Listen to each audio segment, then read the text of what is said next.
There's times where you're uncomfortable, but these two words really took me to a different place, which was question God. That's what I had this morning right off the bat, and those words actually came from him. He was telling me, question God, like, well, question me as much as possible. And so I started to have to think, like, what questions, if I got to ask anything, what questions would I have? And what I found with my relationship with the Lord is that every time I ask him a question, it's not that he's offended. It's actually that he draws closer to me. I get answers. He gives me opportunity to be able to study. And that's what we're going to be going through today. I'm going to give you I think 4 or 5 questions that I asked today of God. And my pops told me like this.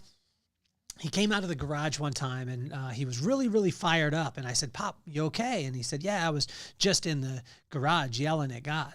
And I said, well, what do you mean?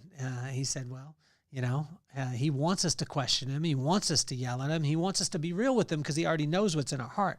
So if we're faking it and acting like we are okay with all the circumstances that are happening, he already knows where our heart's at. So isn't it better, son, just to be real with him? And at that point, it helped me to realize that when I questioned God, my relationship would get deeper with him. We're studying Proverbs 15, which is the corresponding proverb for the corresponding day. And I'm excited to jump into today's episode. It's 3,000-year-old wisdom that is applicable in your leadership, your systems, your culture. So let's get this party started.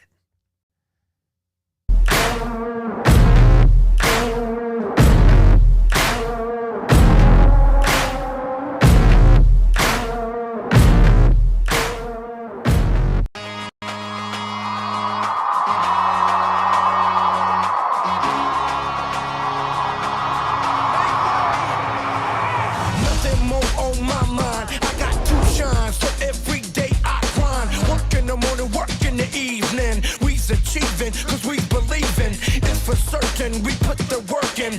We ain't stopped just because it's hurting right before your eyes. So it's coming to no surprise. The takeover is televised over and over and over again. Make no mistake, we continue to win. Defeat never known cause I will not lose. They wanna mimic my moves but can't walk in my shoes.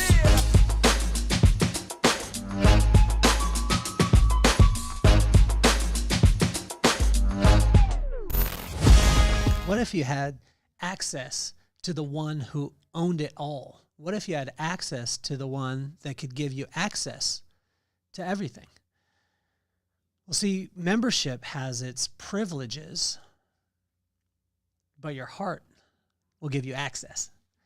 And that was the thing that God let me know the other day, because we could pay for a membership, but you can't fake your heart. The only way to be able to get to the heart of a situation or a scenario is to ask questions. God calls us to be childlike, not childish, but childlike. And I used to confuse the two. So I used to try and, puff up and create big words or try and be as important as possible. And what I found was that when I became childlike, when I became curious about the certain situations and I started asking questions, it started to open up a completely different realm in relationships and everything like that. And check this out. God's vibe is always, well, here's the definition of it, is the way that people feel when they walk away from you. And what's God's vibe? God's vibe is whenever you spend time with him, you feel amazing walking away thinking that, oh, God's vibe is positive or it's uplifting or things like that. But it's really the way in which he makes you feel, or he allows you to feel by the things in the relationship that you have with him. The corresponding proverb for the corresponding day has been transformative for me over the last 30 years. And I said I wasn't a Bible scholar. One of my friends, Wayne, he said to me, actually, you are, because you've been studying it for 30 years. I don't consider myself that, but thank you so much, Wayne. I love you. In today's Proverbs 15, the corresponding proverb for the corresponding day. And the reason why this is so important is because reading the same exact proverb on March 15th and you read it on February 15th, it's going to read different because your circumstances are different. You're dealing with different things, and it drives home the fact that what my wife told me, she said, people won't see what you do. They won't hear what you say. They'll only hear where they're at.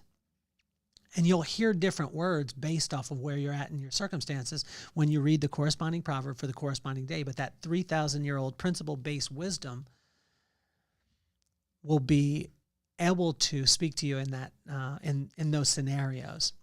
So let's jump right in. The whole time today was just question God, or when he was talking to me today, question me. And then I asked myself, I said, what questions do I have for God, or what questions do you have for God? And ask yourself this. The first question that I had was, how do I control my tongue? Like, there's so many times that I want to say something, or I want to, I want to blast on someone. It's because of the way that I was feeling, maybe most of the time before I came into the scenario. And imagine that vibe. We go back to it. Most of the time we think our vibe is the energy that we bring into a place. Oh, my vibe has got to be high. No, it's about the way that people feel when you leave the environment. And if we switch that paradigm, now we start to think about, how can I help people to feel a little bit different? Well, in how do I control my tongue? I ask God this because a lot of times when I want to react or I want to say a certain thing, it's not because of what happened right then. It's because what happened 5 hours ago that person had nothing to do with at all. And I found myself on edge yesterday at football practice. I coach my son's 6th grade flag football team, and I found myself on edge, but it wasn't because of what I was dealing with at practice. It was because of what I had dealt with throughout the day. And I had woke up and I wasn't having the greatest day in the world. And I had the tendency to do this. I projected that onto the kids. So my attitude was already fixed because of the circumstances that I went through earlier on. So how do I control my tongue? That's the thing that I ask God. And in verse 1 and 2, it says, a gentle answer turns away wrath, but a harsh word stirs up anger. In verse 2, it says, the tongue of the wise adorns knowledge, but the mouth of fools gush folly. And in 3, it says, the eyes of the Lord are everywhere, keeping watch on the wicked and the good. And what it helped me to realize is that God can see you and he knows your heart. In verse 4, it says, a soothing tongue is a tree of life, but the perverse tongue crushes the spirit. And it goes on in verse 5, verse 6, verse 7, verse 8, verse 18, verse 25, and 26. And I'll jump to 26. It all talks about the power of the tongue and how you can control it. In verse 26, it says, the Lord detests the thoughts of the wicked, but gracious words are pure in his sight. So my second question that I came to today, my number 2 question was, why should I have discipline when there are so many shortcuts and I see people flourishing using them?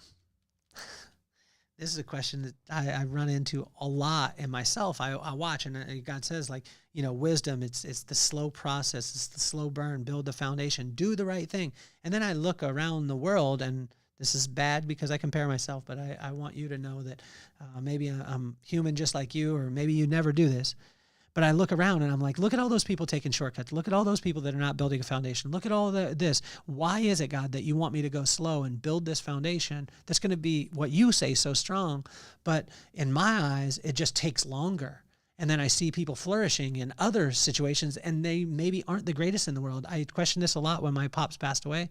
There was, and even my brother said it, there was a lot of people doing a lot of wrong things. My pops was doing a lot of right things. His heart was right. He was blessing so many people. If you knew Pops, you know exactly what I'm talking about. And his life was cut short. Why is that? But in verse 5, he started to answer it. And in verse 5, it says, a fool spurns a parent's discipline, but whoever heeds correction shows prudence. In verse 9, if we jump to verse 9 down at the bottom of the page in Proverbs 15, the Lord detests the way of the wicked, but he loves those who pursue righteousness.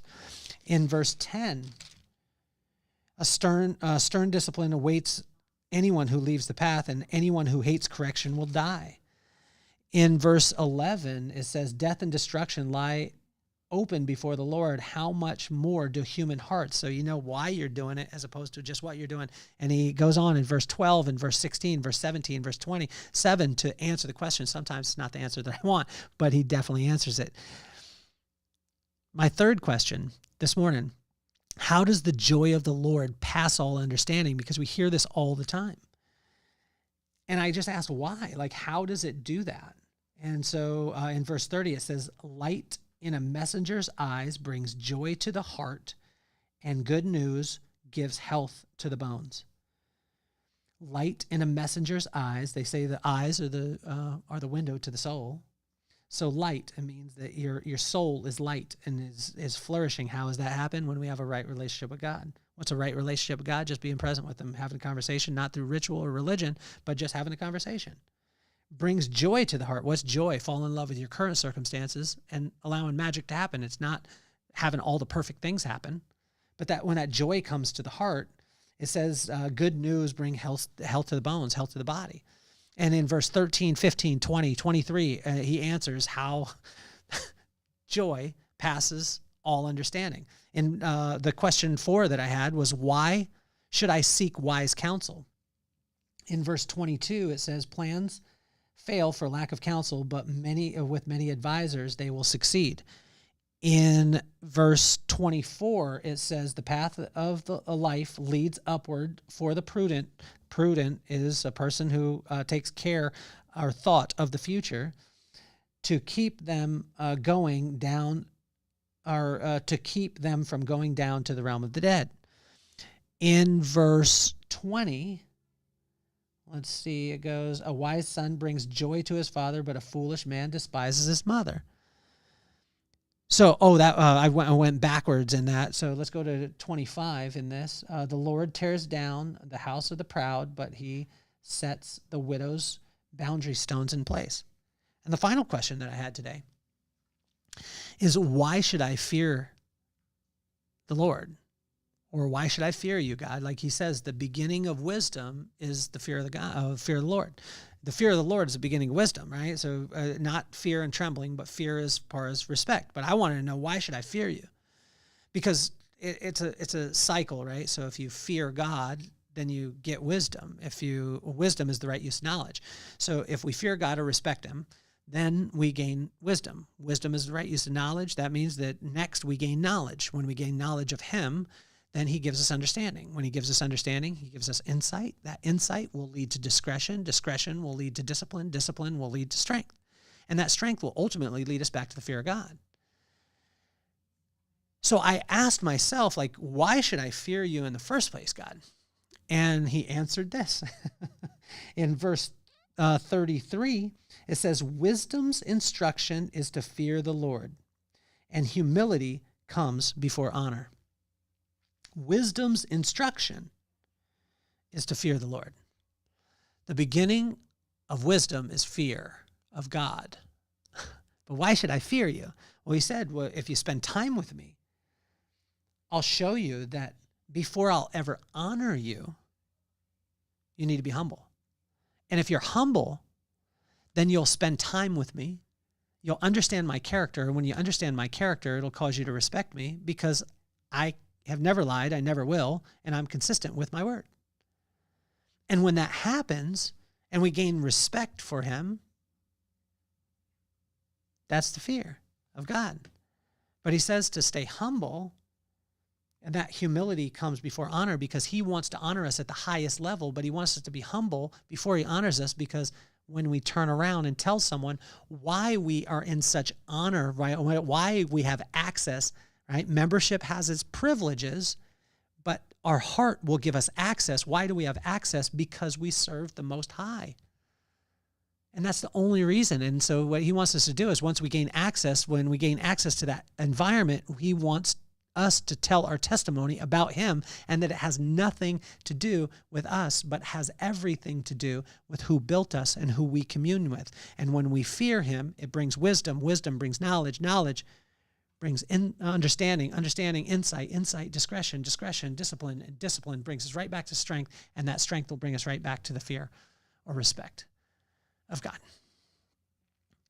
So today, what I invite you to do with the corresponding proverb for the corresponding day is ask God some questions before you ever read it.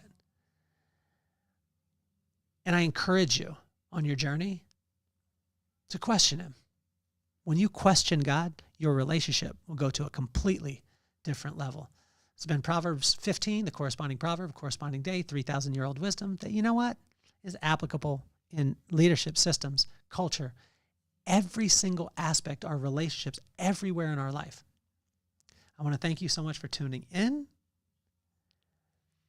and rocking with the podcast. My name is Kelly Cardenas, and I'm officially off the hot seat. Peace, love, and soul.